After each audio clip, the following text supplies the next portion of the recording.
purpose of this digital story is to discuss the events of the 1780s, the Constitutional Convention, and the debates during and after the convention. It will be broken up into 3 sections: before the convention, during the convention, after the convention. By the end of this video, you should know 1. Why the convention met, 2. What they decided upon, and why. The U.S. Constitution was a product of the 1780s domestic issues more than it was of the 1770s war issues. During the Revolutionary War, we had to make a government, so we landed on the Articles of Confederation. The Articles of Confederation gave almost zero power to the central government. All power had to be given from the states to the central government. For example, they could not raise taxes for a national revenue and so could not pay the Revolutionary War soldiers. A military coup almost broke out, but once again, Washington saved the nation by calming the troops at the Newburgh Address in 1783. 4 years later, he wrote these words to John Jay: "We are apt to run from one extreme into another. To anticipate and prevent disastrous contingencies would be the part of wisdom and patriotism." This shows that even 4 years later, the country was still facing similar issues. The new country could not seem to create a strong, united nation, and events came to a climax in the winter of 1786 and 1787 with Shays' Rebellion.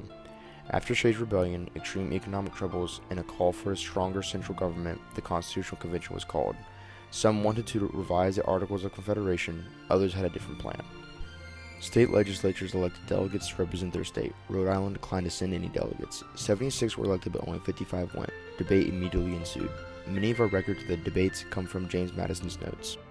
The debate was mainly over 2 major topics: representation of the states and federalism versus anti-federalism. To be clear, all our founders were Federalists. They just disagreed with how much power should be given to the central government. James Madison was a Federalist, while this man, George Mason, was an anti-federalist. Federalism was a system of government that our founders created and decided upon. They decided the people would have 2 sovereigns, their state and their nation. Different responsibilities would be given to each. 2 plans were proposed. The first was the Virginia Plan. The Virginia Plan had a bicameral legislature with representation based on state population. The second plan was the New Jersey Plan, which had a unicameral legislature and equal representation among the states, no matter the population. This was similar to the Articles of Confederation, but it gave more power to the federal government. Since they could not agree, another plan was proposed, the Connecticut Plan, which is known as the Great Compromise. This gave much more power to the central government and still allowed for some state autonomy. The delegates agreed to the new plan, and the Constitution was ratified in 1787. The document began with "We the people," to emphasize that the rulers were the people. The Anti-Federalists said they would agree to it as long as a Bill of Rights was added. They wanted protection over state sovereignty. These 10 amendments were officially ratified in 1791. The Great Compromise had 3 branches of government: legislative, executive, and judicial. The legislative was a bicameral legislature, with one house having 2 senators from every state and one house having representatives based on population. The executive branch was made up of the president and his cabinet, which were chosen by the president. The president was elected by an electoral college, which was selected by the state legislatures.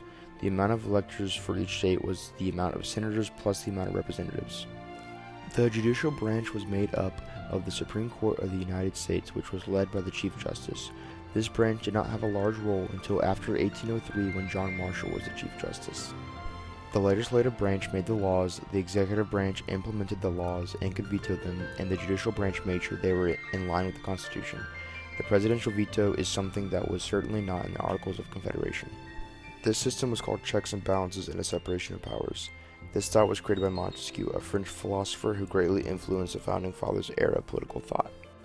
Hopefully now you have a better understanding that the Constitution was a product of the 1780s crises and that the founders were afraid of unchecked democratic will and wanted power reserved for the states and the federal government.